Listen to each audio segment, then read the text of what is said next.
All right, good afternoon, everybody. How are we doing today? Good, there we go. Somebody's alive out there. That's awesome. Ooh, little feedback. Let me open us today in a word of prayer if I could. Father in heaven, we thank you so much for this day. We thank you so much for the opportunity we get to gather together to talk about all of these important topics, and especially one today that's a big crisis in our area. And so, Father, I just pray that you would be with us during this time. I pray that you would bless our time together, and just thank you again for all that you have done for us. In your name we pray. Amen. All right. Well, I wanted to welcome you today. Let me ask you, how many of you it's your first time here?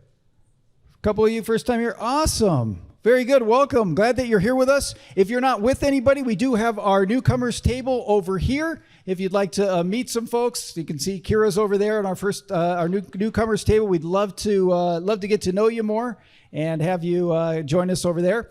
Other thing is just so you know, we've got some resources in the back. I always like to point out all the different things that we have. We've got our Celebrate Recovery table back there. You can see it kind of in the right side over there. My right, your left. And then we also have a resource table where we have different books and resources. We've got QR codes. So what that means, you take your phone and you scan that little code and it brings up a website and you can click it. It'll take you right to the Amazon link for some of the books. We also have some of our speakers resources back there as well. And so you want to check that out definitely before you leave. We also have prayer. For those of you that want prayer, we've got a prayer area in the back corner over there. And so we would love to pray with you about anything that you're struggling with or that you'd like prayer for. We're here for you. The other thing is we do have an important two things, right? The first thing is we have food. So we got some food over there and drinks and coffee and all of that. And then after you've had that, you probably want to know where the bathroom is. So the bathroom is all the way down the stairs in this corner, boom, right below us at the very bottom. So you get to go down, go to the restroom, and work off all of the food you ate so you could have more when you come back up, all right? So we've got that available as well. Well, we'd like to get you talking with one another and get to know each other a little bit. So around your tables, you can see we have a table discussion question there.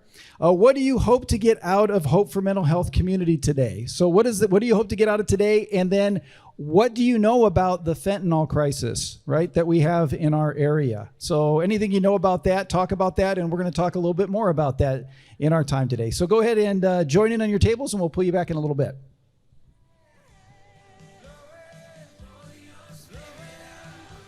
All right, let me pull you back in.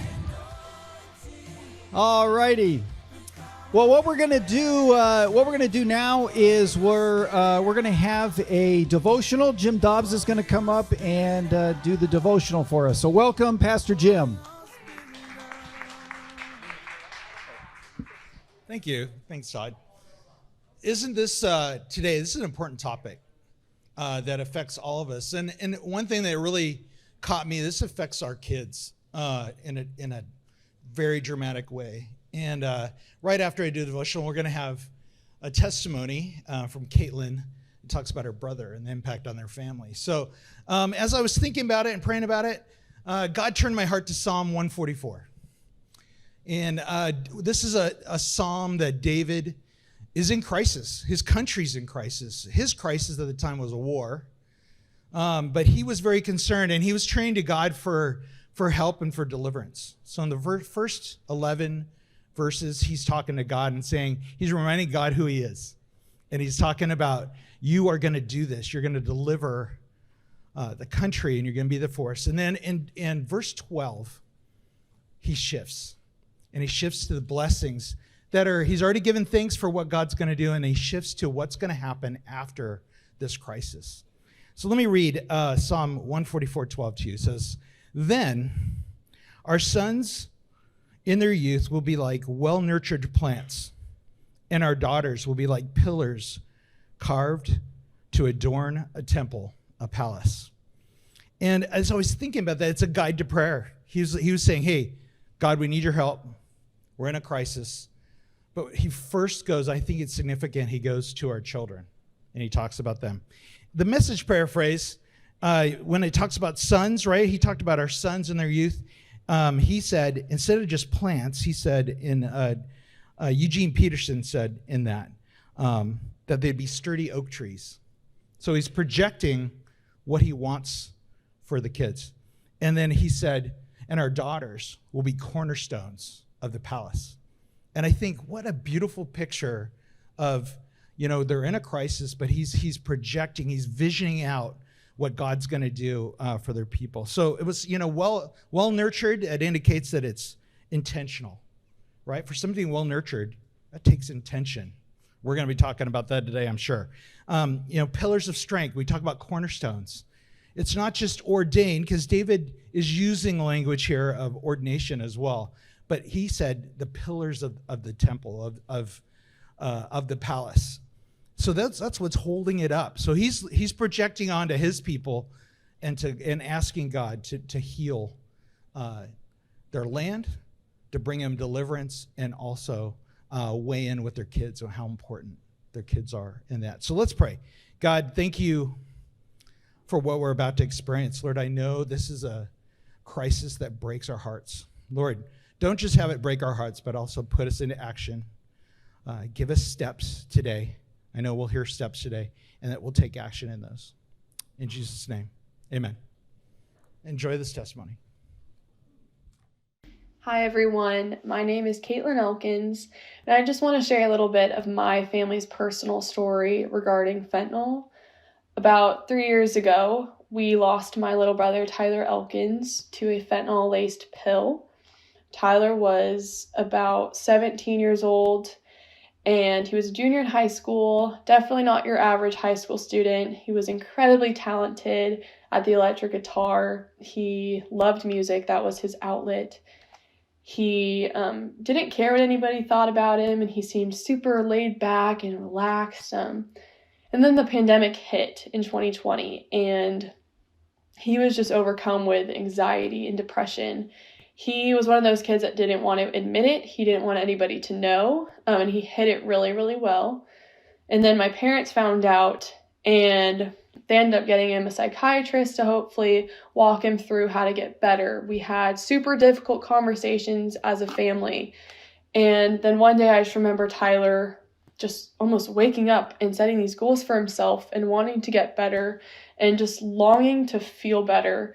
And he was set to take the SAT on November 7th of 2020. And a day that was supposed to be a turning point and a celebration of Tyler taking steps for his future ended up being the day that fentanyl took his life. That morning, my parents woke up and went upstairs to wake him up and found his body, and he had overdosed from we didn't know what. And right away, just you asked so many questions, and none of our questions were ever answered for months.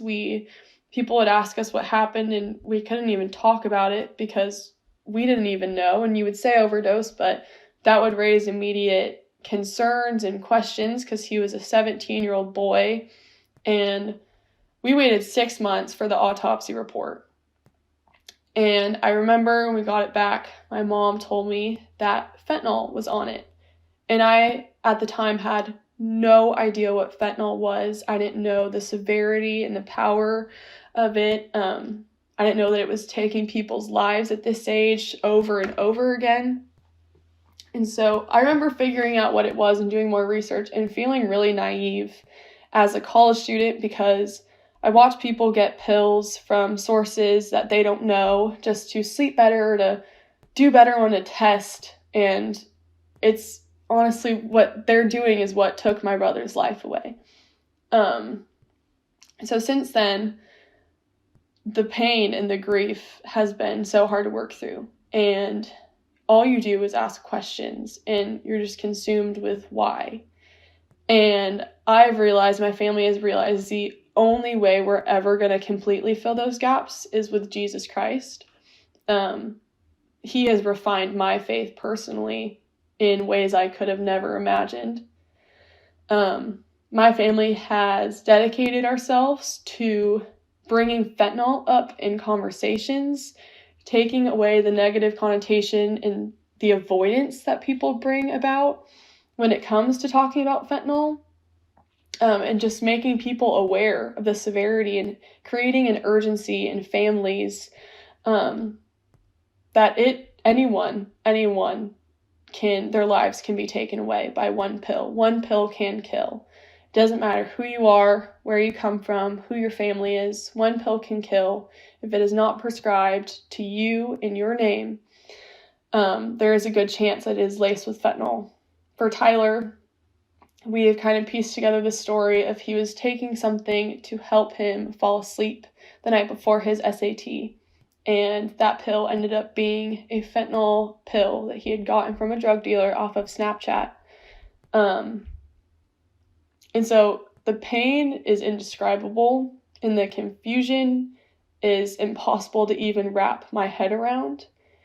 But for my family, that has just become evidence that we were not made for death. We were not made to deal with fentanyl crises, and Jesus is mourning with us. So if you just take one thing from this, I would just say, please be aware, because even you just being here has the power to save a life one day.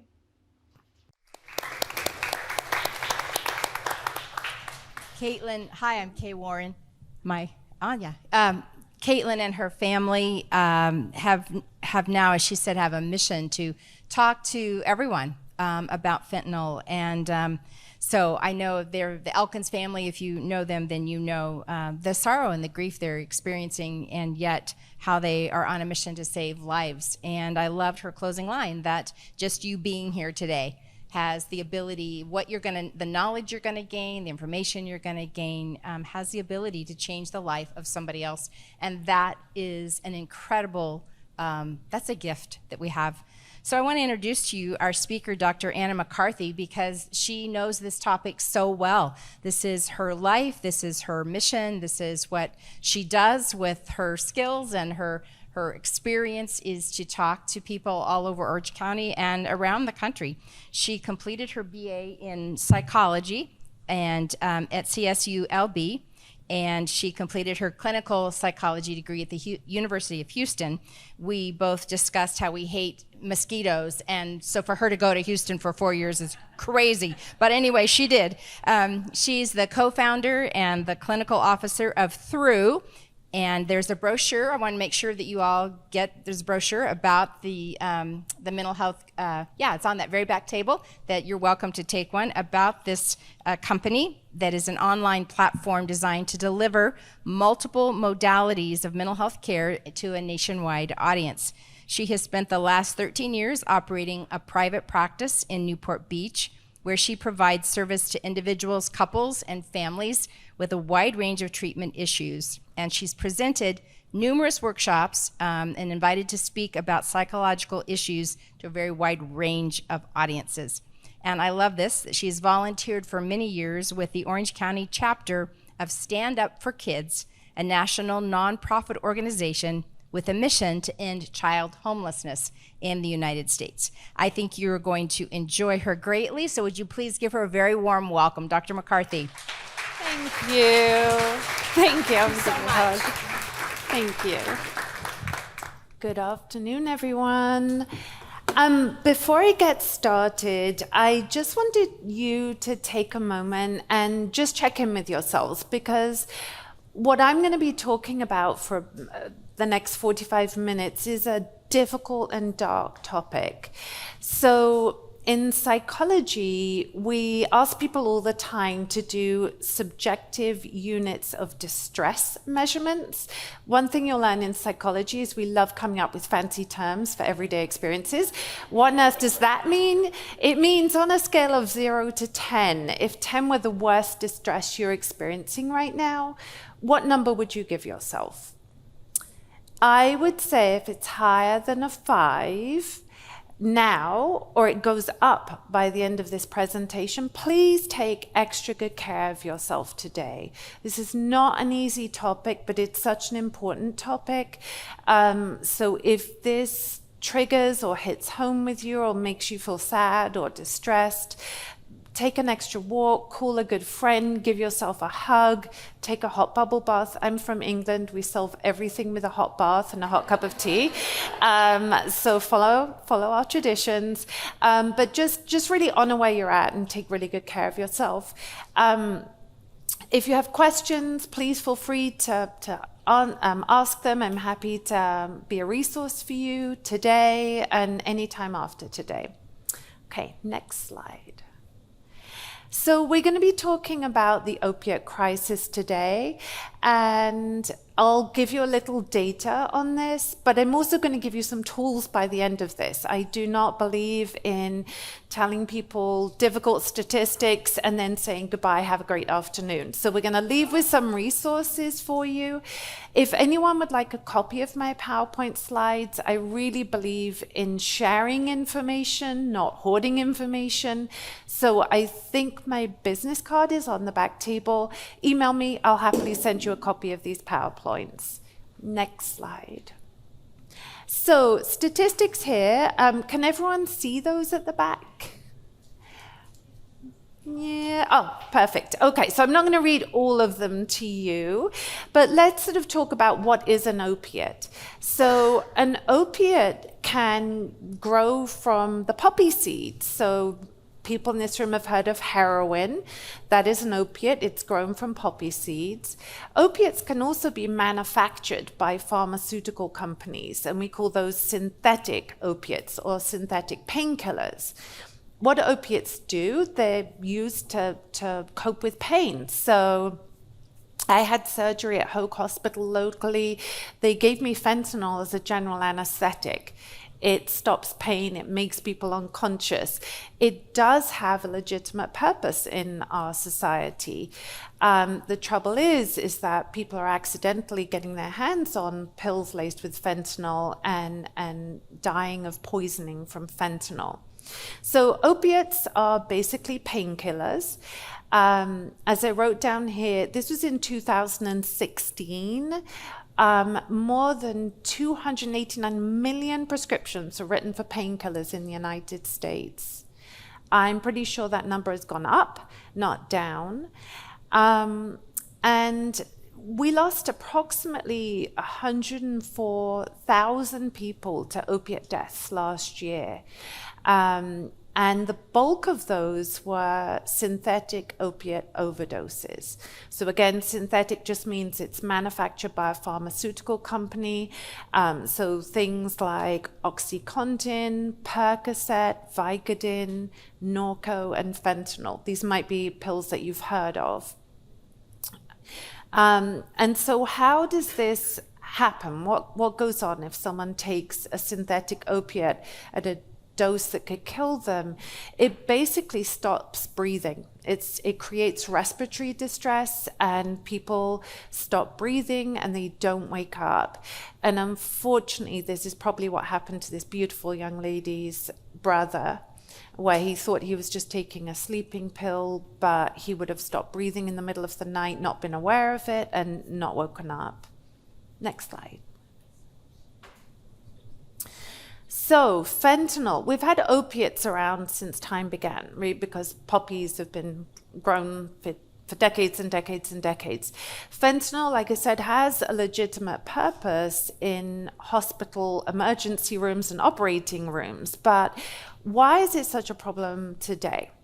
So fentanyl is about 50 to 100 times more potent than morphine, which is a painkiller we usually give people with end-of-life issues, cancer, really severe pain. So the question has come up frequently, why on earth would drug dealers stop producing heroin and start producing fentanyl?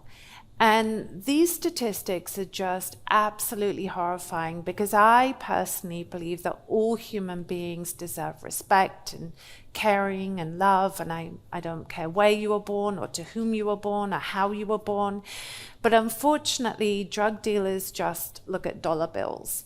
So for drug cartels, producing fentanyl is a much quicker thing to do than growing poppy seeds. You grow poppy seeds, you need acreage, you need agricultural land. The weather can destroy your crop. The Drug Enforcement Agency might come along and destroy your crop. For fentanyl, this is all synthetic. And so you don't need to depend on the climate to grow your poison. You can do it in your lab. It's also much easier to smuggle into this country. So heroin, if you've ever seen news programs and you see, drug busts and you see these big brown packets, it's bulky. Fentanyl, the amount of well, actually, for those of you who have a pen, look at the tip of your pen. That amount has the potential to actually kill a human being. So we go from big bulky poppy seeds to minute quantities. So people can smuggle it into this country far more easily. It's also highly, highly addictive. So if it doesn't kill you, you're likely to become very quickly addicted to it. That's really disturbing, right? Our youth especially are taking pills, thinking they're taking one thing, it's laced with fentanyl, they're dying. But if they don't die, then they get really, really addicted. And fentanyl costs more than heroin. So you're going to be more addicted, you're going to want more of it, it's going to cost you more. How cruel is this process? And so when it comes down to it, for drug cartels, this is just about dollar bills. Who cares if we wipe out X number of people? Because the ones that live are going to be spending more money and be more addicted and keep coming back to us more frequently. And that's why the fentanyl crisis is happening right now. That's such a disturbing set of thoughts, but it is actually the truth. Because I also had that question, how on earth does this work as a business if you're killing off your customers? But this is how. So one thing we really need to understand today as well, so many of these overdoses are accidental poisoning. People are not intending to die. They're not buying a drug saying, I think I'm buying drug A and I'm consuming drug A and I know how drug A affects me. They're buying drug A, it's laced with something that they have no idea about and they have no idea how it's going to affect them. And the window of opportunity to reverse a fentanyl overdose is about 8 minutes. Right? So this is why this is also a crisis. Currently, the estimates are about 60% of counterfeit pills contain potentially lethal doses of fentanyl. And I was just sharing with Kay and her lovely colleagues here, I have a private practice in Newport Beach. I have a delightful young man as a client, and he has a legitimate fear of flying. So he said to me, I'm taking a long-haul flight to Europe this summer, and my friend's going to give me Xanax. Anyone heard of Xanax in this room? Yeah. So Xanax is a class of medication called a benzodiazepine. And their purpose, this class of medications, is to help with anxiety. They're very fast acting. They work very well. They actually also have an addiction potential. But, they're legitimately prescribed to people. So he says, I'm going to take a Xanax to help me with my fear of flying as I'm flying to Europe. I say to him, where are you getting the Xanax from? He says to me, my friend. I say to him, where'd your friend get the Xanax from? A friend. And I said, you absolutely cannot take this drug. Look at this data. You have a 60% chance of dying on a flight to Europe to go on holiday. So if there's one thing you can take away from me today, please, please, please, please. Gone are the days of buying medicines on the internet. Gone are the days of crossing the border to get pills. If you look on the Center for Disease Control website, I believe they have photographs of what Xanax looks like and what the counterfeit looks like. And unless you're really, really knowledgeable, you're not going to know the difference, because guess what? They've designed these pills to look like the original thing. So I hope you can be messengers for me and tell everybody you know, the only way you get a prescription is by going to your physician. And if your physician doesn't prescribe it, we're going to have to accept the word no. We can't go to the internet. We can't go across the border because we have a 6 in 10 chance of dying accidentally. This is horrific. I wish I were making this up. I'm just not. So please spread that word.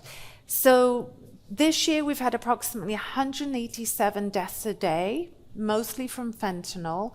I guarantee you most of those are accidental poisoning deaths. It's absolutely tragic. Something I really want you to also understand, and we'll talk a little bit more later about this, is that 80% of overdoses happen at home or in someone's home, and 40% of these overdoses happen with a bystander present. Now, it would be ideal if 100% were with a bystander present and they could administer reversal agents, but if we could save 40% of those 187 deaths a day, that's better than zero. Because as you heard that young woman talk, I mean, the devastation was just palpable as I was watching her. You can see her battling for composure, battling to not cry, saying her family's been destroyed by this, and they're just desperately trying to find meaning and purpose out of just an unspeakable tragedy. And it's like dropping a rock in a pond, and just the ripple effect of suffering that happens when one person is accidentally, passed away from a fentanyl pill that they didn't even realize was containing fentanyl. So please be my messengers. You've got to tell everybody you come in contact with. I have an 18-year-old daughter. I love her to death. She's like, oh, Mom, don't tell anyone else about fentanyl, please. And I'm like, oh, daughter, yes, I will, because this is just so important. So tell everybody. If they're like, stop it, blame it on me, say Anna said you had to, but you've got to spread this word. Okay, next slide, please. Okay, why are our adolescents, next slide, vulnerable? Well, human beings have a little bit of a design flaw when it comes to adolescence. We are all there at some point, and we all made it through, and most of our adolescents will. But adolescence is this big push-pull between impulsivity and what we call sensation seeking. So it's risk-taking, it's driving at high speeds, it's trying substances, it's engaging in risky behaviors. And as much as it makes our hearts stop, it is actually a normal part of adolescence. Most healthy adolescents will experiment at some point with a substance. So my stance as a mother is always education, education, education, communication, communication, communication. I want my child to be able to talk to me about anything. There's no topic that's not on the table, off the table. In my household, everything is fair game to be discussed, because there's this overactive reward system back here in an adolescent's brain, which is like fun. I always say adolescents want all the goodies of adulthood and absolutely none of the responsibilities. Anyone got an adolescent in the household at the moment? Okay. You're nodding your head, you get what I'm saying, right? It's, for my daughter, it was like, I'd love to go shopping, Mummy, and buy clothes, and I really like makeup, and then I'm like, could you please put your dishes in the dishwasher? She's like, oh my goodness, I'm just digesting my food. And I'm like, digest while you put them in the dishwasher, So again, it's all the goodies of adulthood, and really don't love the irresponsibilities of adulthood, right? Don't love paying bills, vacuuming, not their favorite thing. Cleaning, not their favorite thing. But a party with friends, yes, I want to go. So we've got this overactive reward system going on in adolescence. And concurrently, the part of our brain that is responsible for impulse control and decision making and all of our good executive functioning, that tells us, I'd love to speed on the freeway, but bad idea because I will get a ticket or put myself at risk of a car crash. That part of our brain, the prefrontal cortex, does not actually fully develop until we're about 25 years of age, right? Bad design flaw. So we've got sensation seeking, fun, experimentation, and then the part of our brain that is that sensible adult part is not fully developed. This is why adolescents are very, very vulnerable. In addition to that, this combo that goes on in the adolescent brain leads to what we call an illusion of unique invulnerability. So if you look at the bottom of this data here, 52% of 12th graders reported believing there is a great risk associated with occasionally using prescription medications and narcotics. So over half of our 12th graders interviewed, and this was a big sample size, get that it's highly, highly risky for everybody else. But for them, there's this illusion of unique invulnerability, meaning I can get away with it. It's not going to end my life. I'm the one who will not get pregnant if I'm having unprotected sex. I will not get a sexually transmitted disease. If everybody else will, we know the data, we've heard it in school, and our parents have told us, I'm the person that won't get the DUI if I've been drinking at my friend's house. We know everybody else might, but it doesn't apply to me. Can anyone connect to that and sort of see that either in themselves during adolescence or amongst their children now? Yeah. And again, it's not their fault. This is really just, like I said, a design flaw in brain development. It would be fabulous if the prefrontal cortex developed way ahead of all of this sensation seeking. So our brain could go, bad idea. I'm not going to be the one that gets away with it. I was actually talking to a friend last night, and I grew up in England, and I was blessed and fortunate enough to get to go skiing in Europe. And I was saying, I love to ski, but I remember I and 3 friends deciding we were going to hide out at the top of the mountain and ski down in the dark in a blizzard that was so bad we couldn't see each other. Now, I'm 800 years old. Would I do that today? No, because I have a fully developed brain. At the time, we thought it was brilliant. Why? I couldn't even tell you. But that was that adolescent brain. I get that this would be dangerous for everybody else, but for me, no problem to ski down in the dark where I can't see where I'm going. Brilliant idea. That's that thinking that goes on. Again, it's not their fault. So you can see here these statistics. So we've got a third of 12th graders, and this data from the National Institute on Drug Abuse was self-report. Now, quick show of hands, if somebody gave you a questionnaire, you're a 12th grader, you've been using illicit substances, would you check that box on a self-report? Probably not, right? Probably not. So this is most likely an underestimate of the real problem. So again, we've got probably well over a third of 12th graders using illicit substances. We've got half of them saying, we know there's a great risk of doing this, and yet their brain development is saying, but not a problem for me. I'm the one that's going to be the exception to the rule. And that's why adolescents are so incredibly vulnerable to these things. Okay, next slide.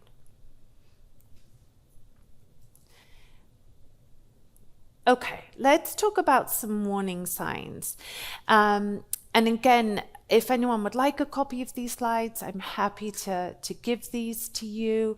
But we want to walk away with some tools under our belt. These are some tools. So general mental health decline, there are some telltale signs.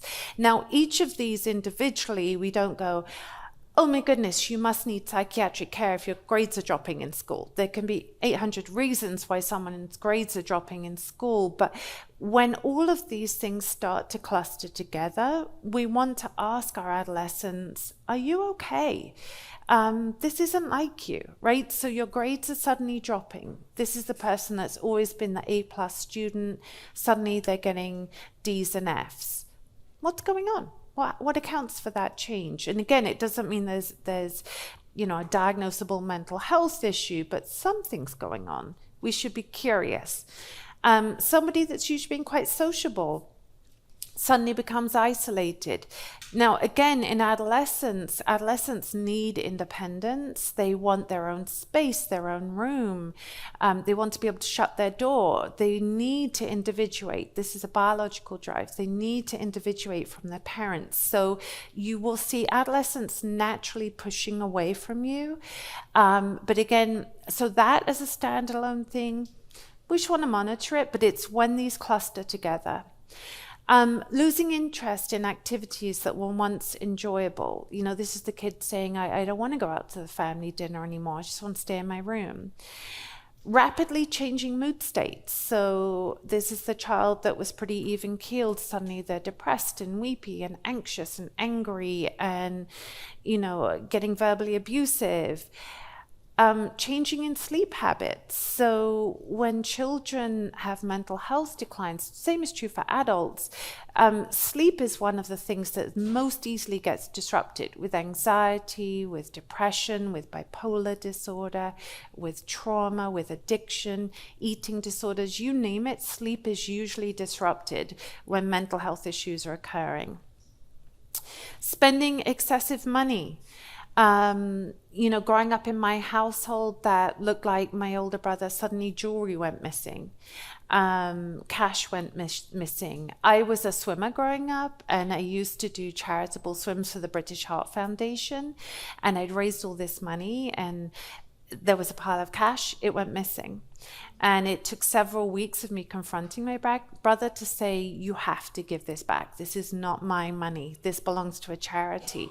So again, telltale sign, money going missing, what's it getting spent on? We want to be able to ask that question. Changes in peer groups. So the child that's always had sort of like lovely friends, you like their friends. You should know their friends, by the way. You really should. Ask them to dinner, bring them to the movies, take them bowling, know who your children are hanging out with. Changes in weight and appetite. So again, depression, anxiety, addiction, eating disorders, trauma, all impacts appetite. If you've ever seen anyone having a panic attack, it's near impossible for them to digest food because of the anxiety. Drastic changes in appearance. So I've had parents tell me, my child always just sort of dressed like a child, and now all of a sudden they're wearing very revealing clothes and, dyed their hair black and wearing black eyeliner. Again, part of that is individuation and really normative. But when these things cluster together, we want to be able to say, is everything okay, child? Cutting, scratching, burning, pulling out hair are often signs of distress. And as goofy as this sounds, I had a parent ask me the other day, how is my child cutting her legs helping her? Isn't she in pain? And I said, yes, but sometimes the physical pain is a distraction from the mental pain. And when we cut ourselves, we actually have these things called endogenous opioids in our body system. We have these natural painkillers that kick in. So if you've ever seen anyone have a severe accident, often they're not reporting huge pain initially. They're not screaming in pain. Those are those endogenous opioids kicking in. So actually by cutting, you have painkillers kick in naturally that can help relieve the emotional pain. And then, the child that was usually, good to get along with, suddenly being really argumentative. And so look at this picture and just say, how are you doing, child? And then in terms of opiate overdose, there are absolutely telltale signs. So what we call pinpoint pupils. So if you look at your neighbor now, look at their pupils. Just take a moment. You can all eyeball each other. And you can see the little round circles, right? Isn't it uncomfortable to eyeball people? We just learned that. Yes. But we need to know what a normal pupil looks like, right? It's a little round circle. When people are overdosing with opiates, those pupils are going to shrink, okay? When people are using substances like cocaine or ecstasy, those pupils are actually going to dilate. They're going to look much, much bigger. So that's a telltale sign. Somebody nodding off suddenly out of the blue is a sign, absolutely. Struggling to breathe, because remember, opiates, yes, they're painkillers, but they also cause respiratory distress. So for example, when I was having surgery and I was under the influence of fentanyl administered by an anesthesiologist, they actually put a tube down my throat to ensure I was breathing, and I'm hooked up to all these monitors to make sure I'm actually breathing, right? So I have a whole medical team around me. But somebody not being able to breathe, choking, gurgling sounds against respiratory distress. Limp body, same thing, they're struggling to breathe. Cold and clammy skin.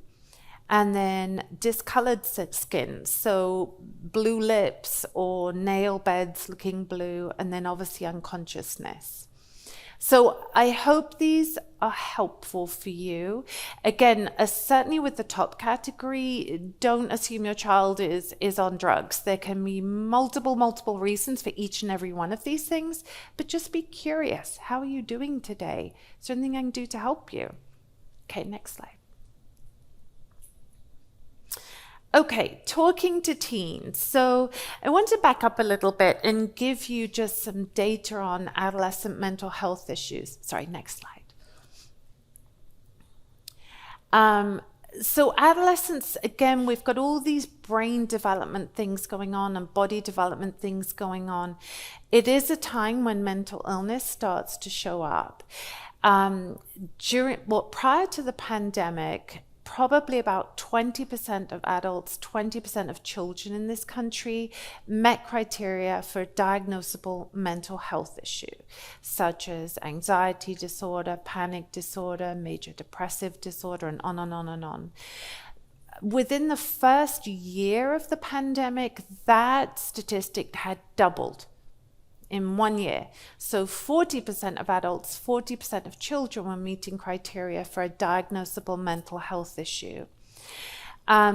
And we know that most mental health issues are going to start to emerge prior to the age of 18. So it's such a vulnerable time under the best of circumstances.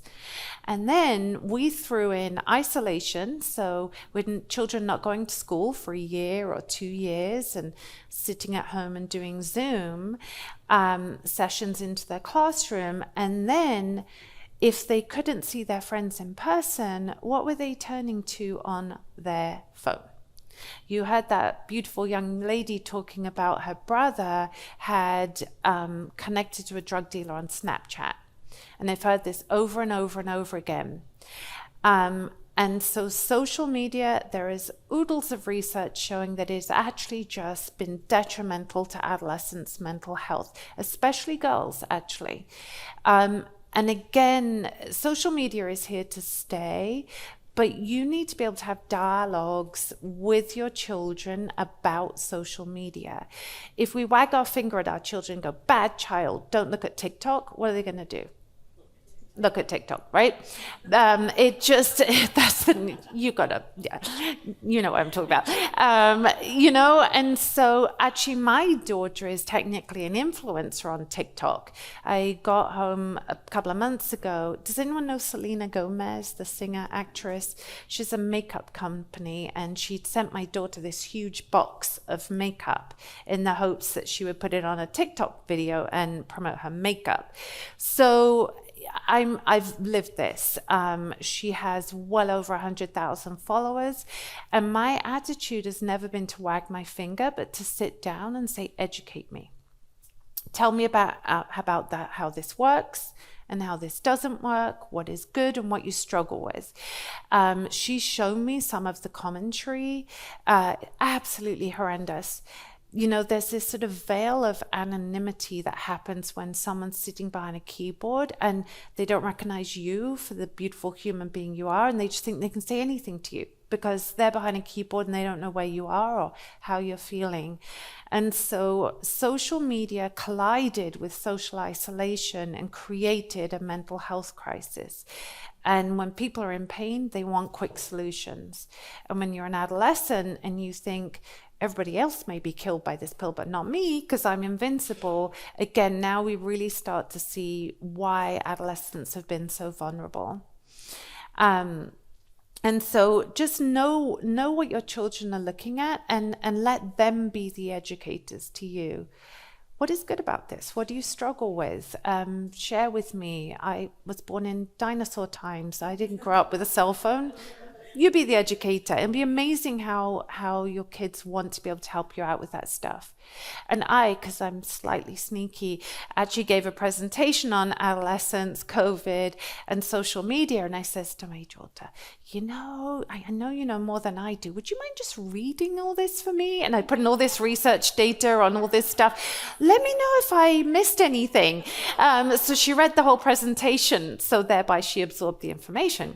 And she actually came back and said to me, you've missed out some of the detrimental things about social media. Let me add some points. So there we go. All right, next slide. Okay. One of the most important things we can do is really learn to communicate effectively with adolescents.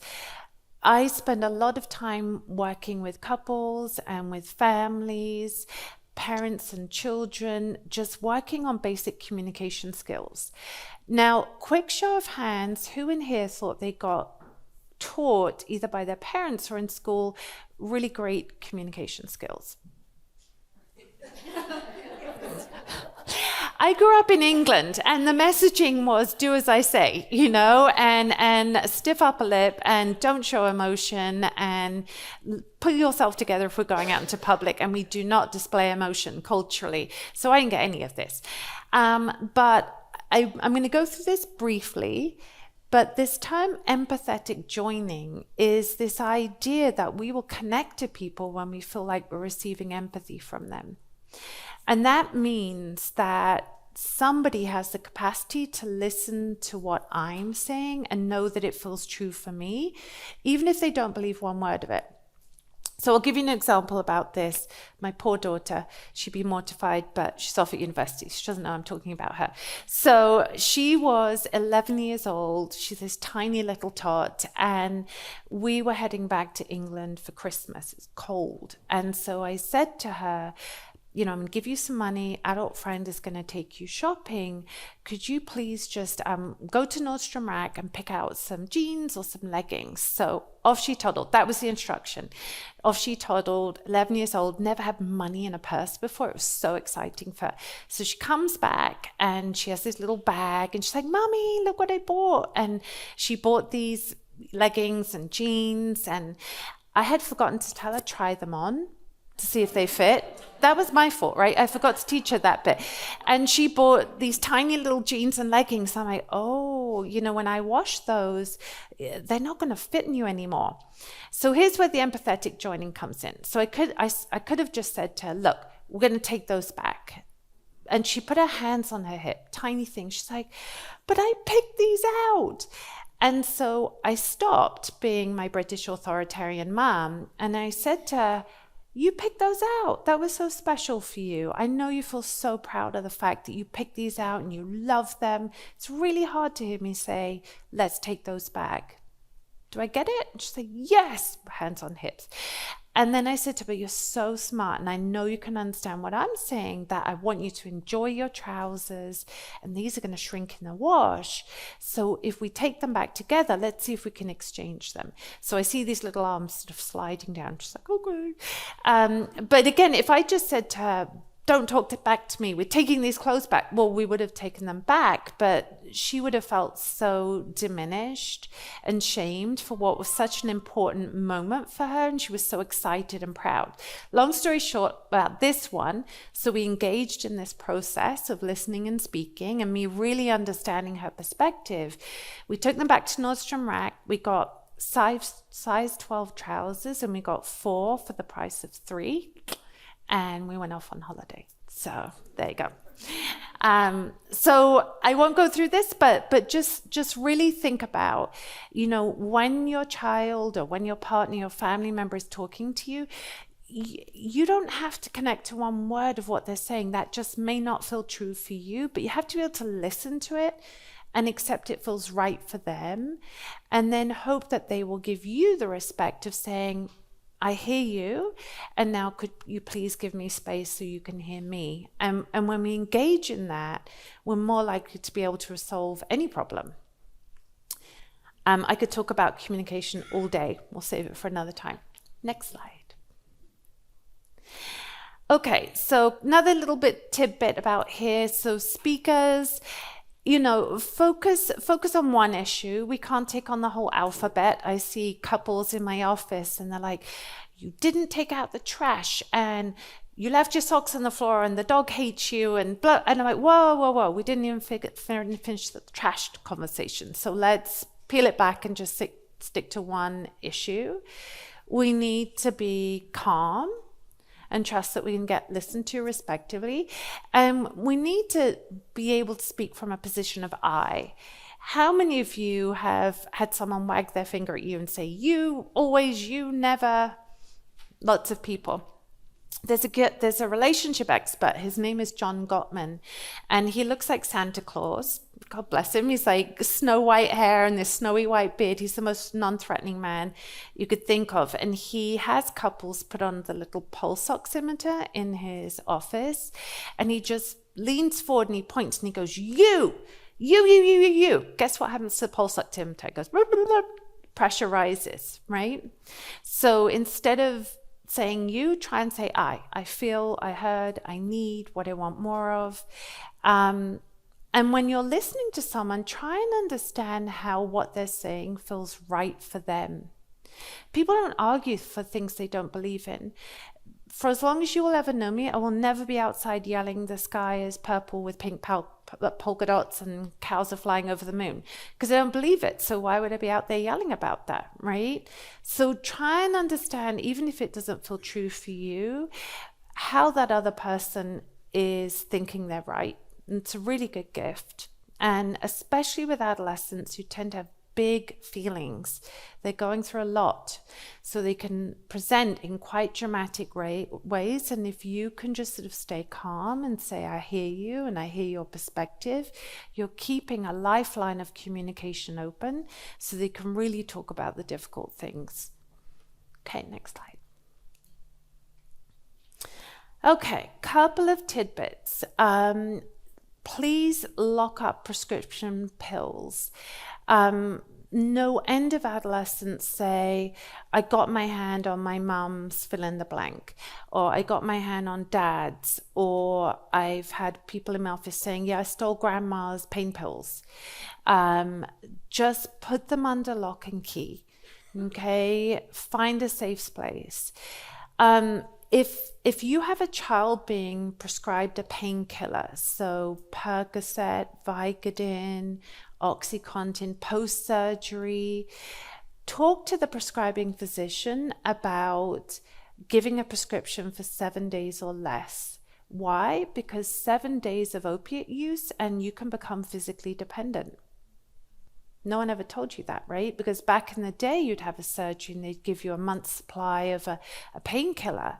Today, they give 7 days and really sort of talk to the physician about, is this necessary? And again, if you've got an adolescent, do you need this right now? Can we try an ice pack? Can we try a warm compress? Can you take a nap? Try Tylenol, but we don't want to hand these things out like candy. They're vicious. Know the household your children are visiting. You know, in adolescence, you cannot monitor your children all the time, but know their friends' parents, know the value of the house system and what's permissible and what's not.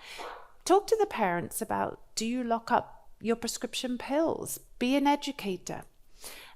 Talked about counterfeit pills and how, you know, we're killing ourselves with these things. And then, as I said to you before, you walk away from with one thing from today is just being an educator, saying you cannot get medications from social media, you cannot get medications from Tijuana, you cannot get medications from friends. The only place we get prescription medications is from someone who's qualified to write a prescription. So gone are the days of those things. They can't happen anymore.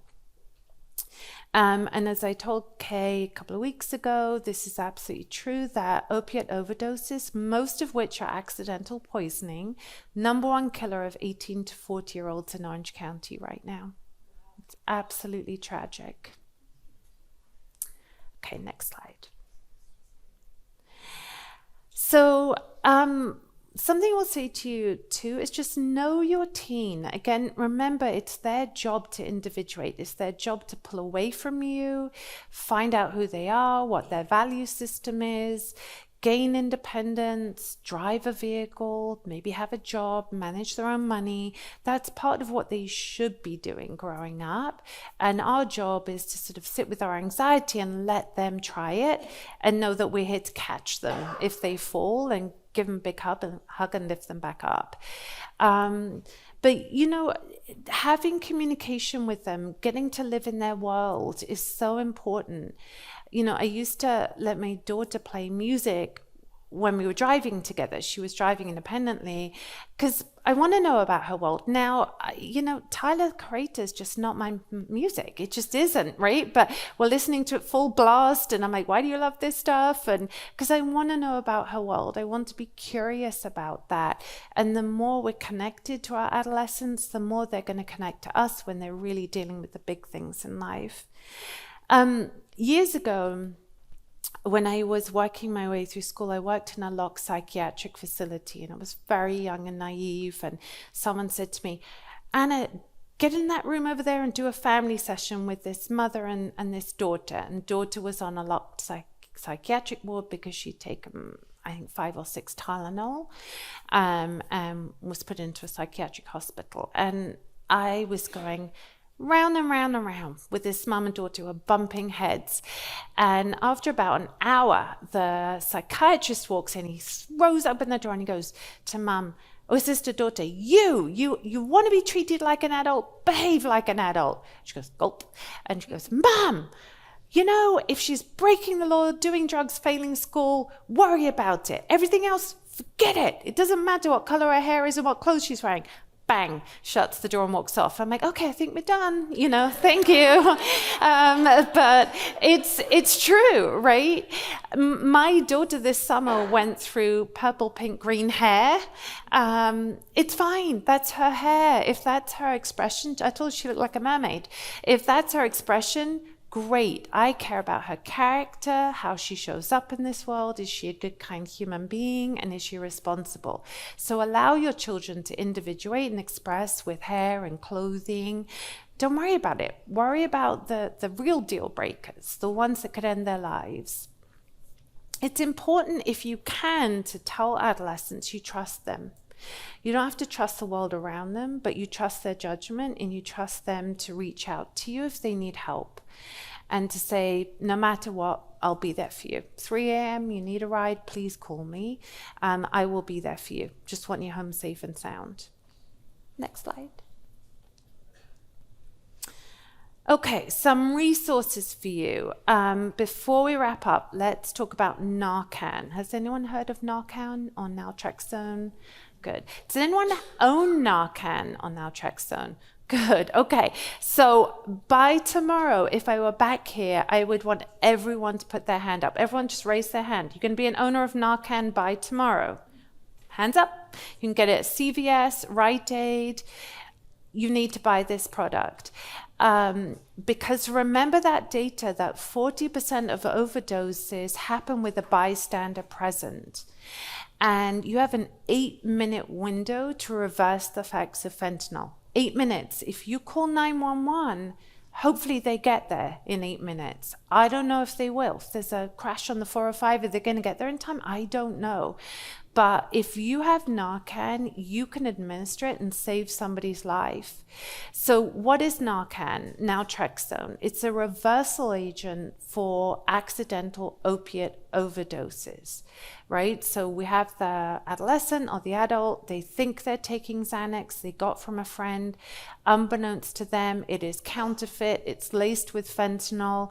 They start to have those warning signs, right? Nodding off, the pinpoint pupils, you know, the looking limp, clammy, blue around the lips. You say to yourself, oh, this looks like an accidental overdose. First thing, call 911. Get the Narcan out the packet. You can, again, buy it at CVS, Rite Aid, pharmacies have this now.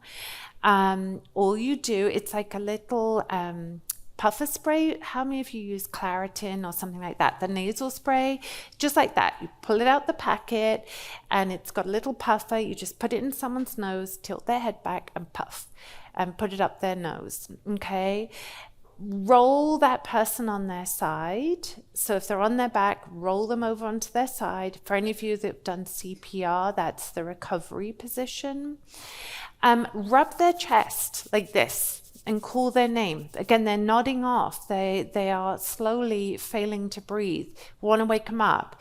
Rub their chest firmly and call their name. Can you wake up? Can you wake up? And if they're not breathing, you can administer another dose in the other nostril. So I so encourage all of you, take home number 1, be an educator, let everybody know about this issue. Take home number 2, buy Narcan. It's available. You don't know when you're going to be the person in the room with suddenly you go, oh my goodness, Anna talked about those early warning signs. This could be an overdose. You will never get into trouble for trying to be a good citizen, right? And doing things in good faith. With heroin, and other opiates, 1 dose of Narcan was a reversal agent. With fentanyl, people are using 2 to 3 doses to try and keep someone alive before the paramedic comes. So again, be an educator, have this. You don't know when you're going to bump into someone having a struggle like this, and what an amazing thing to save their life. Next slide. Okay. I've listed here, and we'll go through these fairly quickly. Crisis support. Is everyone familiar with the number 988? Anyone heard of that? Yeah. Use it, call it. It used to be this long toll-free number, the 1-800-273-TALK. Now you can just call 988. It connects you to mental health professionals. It's anonymous, confidential, 24 hours a day, 7 days a week, multiple languages. It's a free resource for everybody in this country. So if you're struggling, you're never alone. You're just a phone call away from someone being supportive and empathetic. So those are crisis resources. Next slide. Some more crisis resources here. Again, there are these resources available. They're free. Next slide. General mental health support, again, all these services are free. We have supportive services for eating disorders. Again, adolescent girls were hit very hard during COVID by the impact of social media. The number 1 impact was an increase in eating disorders because of the content that they're seeing on social media. So again, resources there. Next slide. Support for, where do we go here? Yeah, more eating disorders, mood disorders, post-traumatic stress disorder, substance use disorders. We actually, I don't know if you guys know this, but we're in a hotbed of the recovery community here in Southern California. There's all sorts of 12-step meetings, all free. You could do a beach meeting or a church meeting or a, yacht club meeting. Morning, noon, and night here, 7 days a week. So all sorts of 12-step meetings. Smart Recovery is another fabulous resource.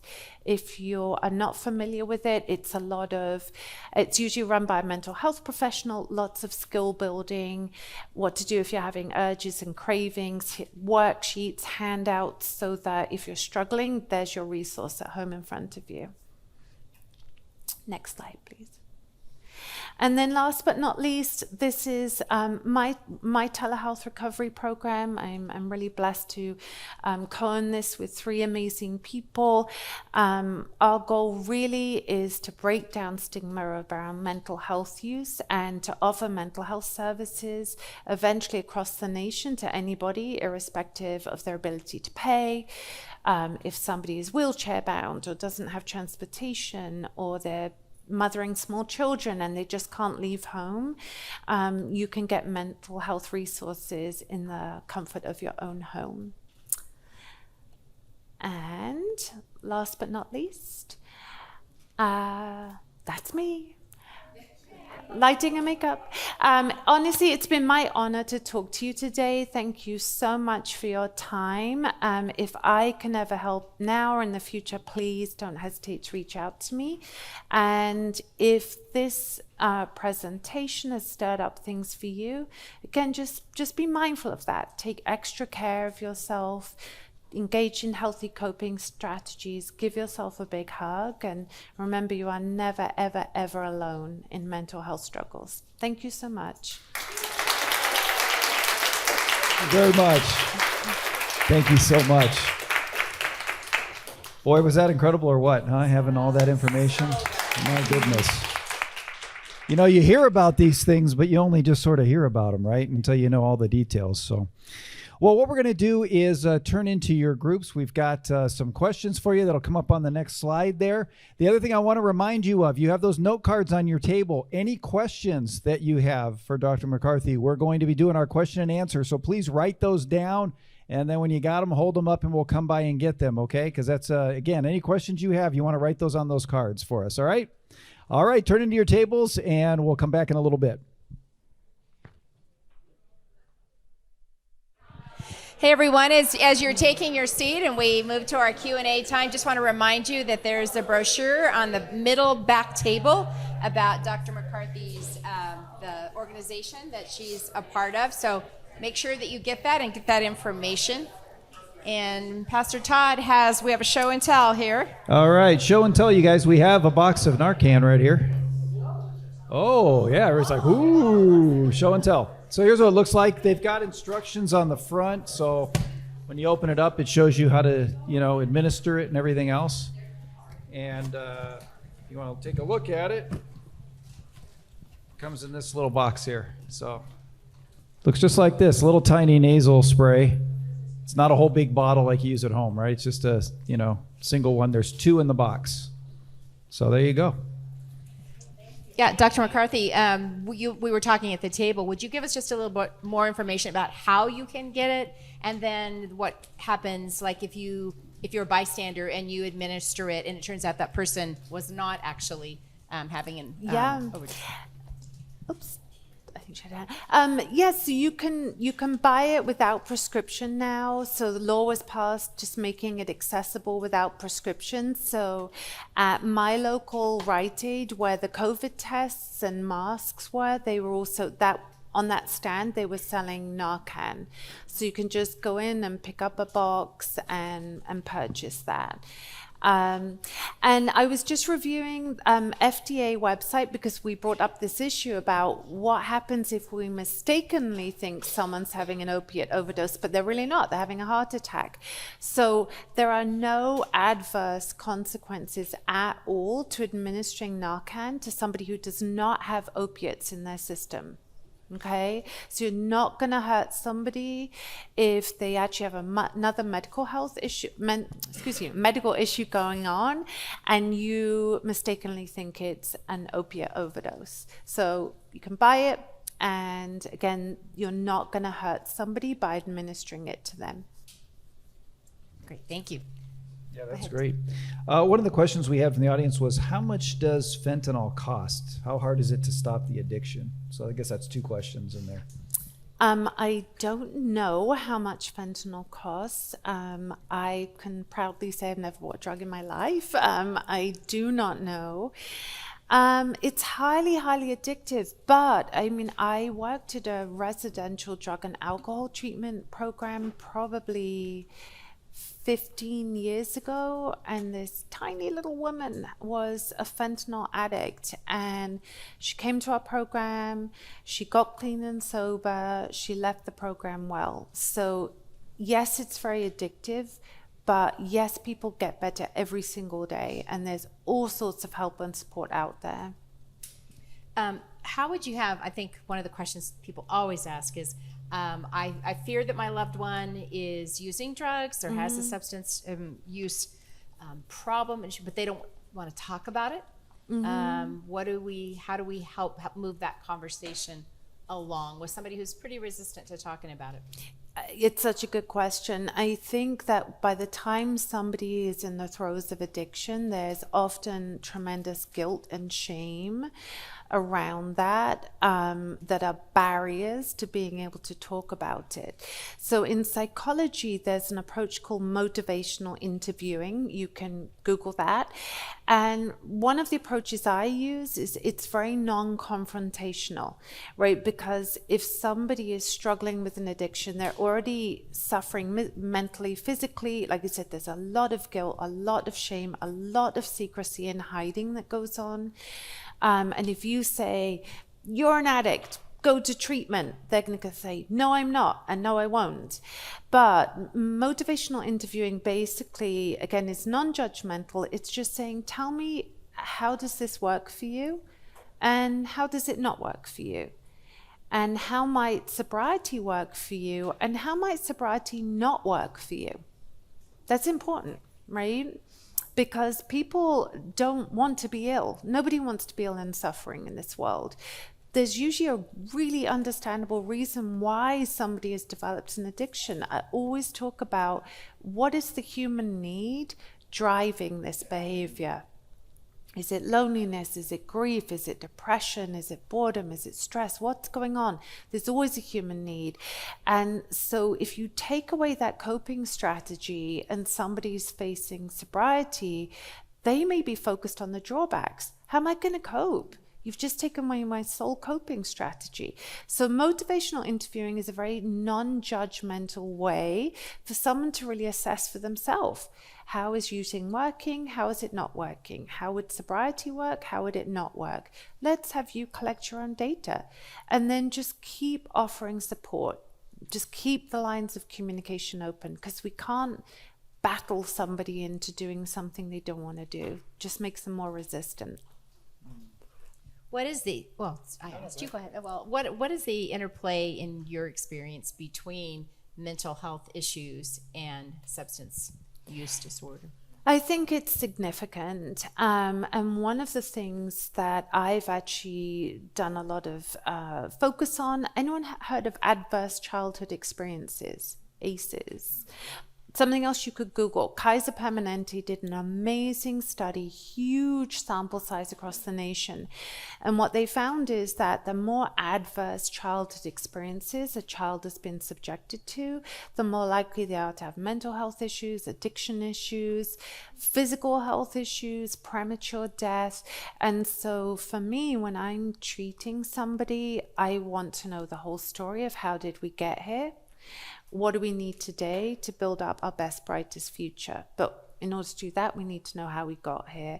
And the reality is that often people are self-medicating for undiagnosed mental health issues, or the drug use has created a mental health issue.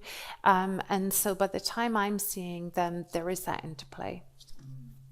Is there an order that you treat those, or you just kind of treat them all at once? So way back when, we would send people off to detox and say, great, you're sober. But no, the order of operations is everything all at once. And I tell people, I don't want people suffering needlessly, and let's throw everything we can think of at a problem from all angles that feel ethical and responsible and right, so that we can get people unstuck from needless suffering. I'm thinking of teenagers, some of what we were talking about when, like, you can't push someone into treatment or recovery or whatever. And with adults, but what when it's your child? What it's with an underage child?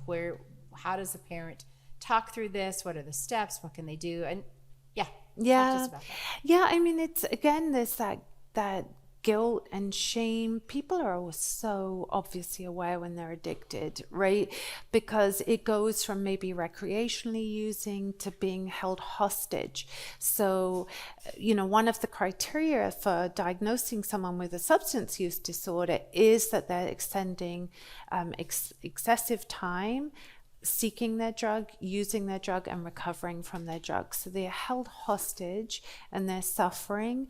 And again, I think the biggest gift you can give someone is just keeping that dialogue open, not judgmentally, non-shaming, helping them make sense of themselves, and giving them hope. Just saying you don't have to suffer. There are so many resources and so many different pathways into addiction, but just as many pathways out of addiction too. Yeah. Yeah, that makes sense. And staying on the theme with teens too, what's the difference? Like, how does a parent balance the empathy piece with the discipline piece, right? Like boundaries and things like that with their kids. How do they balance that as they're approaching, especially this particular topic? It's difficult because even if we frog march someone off to treatment, they can still sit in the back of room and refuse to participate. I've had very sullen teens in my office from time to time. Like, my mom told me to come here, but I don't like you, and I'm not going to talk to you. So it's difficult. So yes, I mean, boundaries around safety. So for example, if we know our adolescent has been intoxicated and they're driving home, there are actually gadgets you can attach to cars that are breathalyzers. We have to blow clean in order for the car engine to start.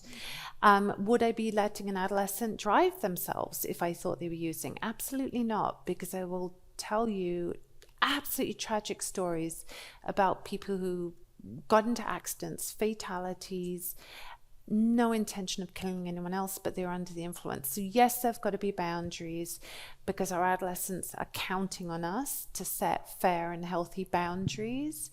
If you do this, then this will happen. And I like to be clear about expectations up front, so none of it's a surprise. So back to my poor daughter, she's atrocious at budgeting her money. As if you blow your money, you can be eating toast and water for the rest of the week. Guess what? I get this phone call on Wednesday, Mommy. I'm like, yep, crackers for you. And Sunday, you will get more money and I will help you with the budget, right? So I'm very clear about expectations up front. If then statements. If you do this, then this is the consequence. We're all on the same page. It's not a surprise. And I will be administering the consequence. Yeah. And that's the big one too, the follow through, right? Because that's where we can get into trouble is not following through. 100%. And then they're idle threats, and then they don't believe us until the 20th time or whatever. Yeah. So 100%. We don't want to put a child behind the wheel of a car if we think there's substance is involved. Not at all. What about really younger children? Like, when is too young to have this conversation with a child? That's a good question. I'm a big believer in teaching children in developmentally appropriate language. So what you can talk to a 16-year-old about is vastly different than what you can talk to a 5-year-old about. With a 5-year-old, it might be saying something like, sometimes things look like candy, but we don't take candy from mommy or daddy or a teacher or a doctor, because if we see something lying around, we don't know that it's candy. It could be medicine, it could be poisonous. And so that would be kind of the conversation. And unfortunately, there are kids who have died because they've been exposed, put their hands on fentanyl. But we don't want to give 5-year-olds nightmares, and obviously we should be supervising them a lot, but just developmentally appropriate language. So give me an example of that. Sorry to push that, but just because I have some younger grandchildren, and I really, their parents and I talk about it, and just need even some guidelines around, what would you say to like a child in like 6th grade or getting ready to go into junior high, and right there when they're more likely maybe even to be exposed with the offer to try this or take this. Absolutely. So that at that age, it could be a much bigger, deeper conversation. And again, a dialogue rather than a lecture about, what do you know about this stuff? What have you heard? Because statistically, we know there are going to be some children at that age who are experimenting with narcotics and illicit drugs and prescription pills. And so no matter what kind of household we run, they will get exposed to it. And so it's setting them up with the self-esteem and the vocabulary to say, absolutely not, that's not for me. I don't do that. And to feel good about themselves if, 5 friends are going like, come on, what's the big deal? Well, it could end your life. That's a big deal. So I think just empowering children to feel so good about themselves and their ability to say no. Yeah. That's good. I think we see the statistics that you put up there. We see that, and we all kind of have heard it a little bit, right? That this is going on. Why do you think people don't talk about this more? I think there's still a huge stigma around mental illness, and addiction is a mental illness. I think people feel shame, they feel guilt. I think people give horrible messaging like pull yourself together or what's your problem? You live in Southern California, life's so good. Why you got a problem? I think that kind of suffering's not visible. I always say to people, if you had a broken leg and a cast on your leg, people would probably, I hope, be kind and empathetic and supportive. Can I open the door for you? Could I carry your groceries? If you have a severe depression, it's just as bad and impairing as if you have severe pneumonia, but you can't see it. And so I think stigma, invisibility, and discomfort, and yet the data says that pre-COVID, 1 in 5 of us is going to have a diagnosable mental health issue at some point in our life. Mid-COVID, that was 4 out of 10 people, right? So we're sitting in a room here of people where statistically we're going to have a mental health issue. It's not a surprise. It's not shame. It's an illness. And I think that's the messaging. Illness is illness, and illness deserves excellent treatment and compassion and care. Yeah. Someone asked if your program is all telehealth. Would you give us maybe a little more information about your program? Sure. Yes, it is 100% telehealth by design, just because our mission is to really break down barriers to accessing mental health care. And for some people, transportation, getting to a program at a set time of day, it's a barrier to mental health care. The other thing that I truly believe, and this sounds like stating the obvious, but a lot of mental health care takes place Monday to Friday, 9 to 5. I mean, mental health issues don't stop at 5 p.m. or go away at the weekend. They just don't. If you have a physical health issue, you can get access 24/7, your ER, your urgent care. With mental health care, it's like, well, you could go to a locked psych hospital or I'll see you Monday morning at 9 a.m. And that makes no sense to me whatsoever. So it's breaking down another barrier to accessing care. Yeah. I want to know more. Oh. Well, Really, tell us just a little. well, like I said, I and my 3 co-founders really decided to do this in the latter part of our careers, not as a have to, but a want to, because I truly believe that mental health and wellness is not for the few, the fortunate and the famous. It should be for everybody, and we all deserve it. And so our mission has just been to get the best clinical team we can together to provide services that are affordable and accessible for everybody. And as we've grown, we've developed programming for adolescents, for veterans, for first responders. A passion project of mine is new mums and what we call peripartum mental health issues, substance use, families with loved ones struggling from mental health issues. So that's really our goal. I grew up in a country with a national health service. I was blessed to receive care, and I think that just stuck with me. And again, it shouldn't just be for the rich and the famous. Mental health should be for everybody, just like physical health and education. Yes. Yeah, that's great. Yes. That is awesome. Well, one last question that I had just from the audience. Any thought on how we can stop this crisis or put a dent in it? Is it just education? Like, what is it? Yeah, I think education is empowerment. I say that all day, every day. And it's just, like I said, my daughter's like, oh, Mom, stop talking about this. But I stuck up stuff in my office. I share a suite of offices. A lot of my colleagues were not familiar with the data on fentanyl. And I think the more we talk about it, the more we talk about mental illness is physical illness is mental illness is illness, and people deserve compassion and care. I think the more we break this down, I think the more we support new moms and dads in parenting and stopping adverse childhood experiences and abuse, we stop that cycle. So I'm just really hopeful that education really is empowerment. So Yeah. that makes me think just specifically about education in Orange County. Is there a robust teaching training program that you know of, like through Orange County schools? There's an organization called Fentanyl Solutions, and you can Google them. I know they've been doing some education programs in schools, but I don't think it's nearly enough. If this is the number one killer of 18 to 40-year-olds, we should be having public service announcements everywhere. And they're not everywhere. They should be in the movie theaters, sporting events, billboards, schools, everywhere, and I just don't see it, you know. Yeah. Well, awesome. Well, thank you so much. You're so welcome. Let's give her a big hand. Thank you. Thank you so much. Thank you.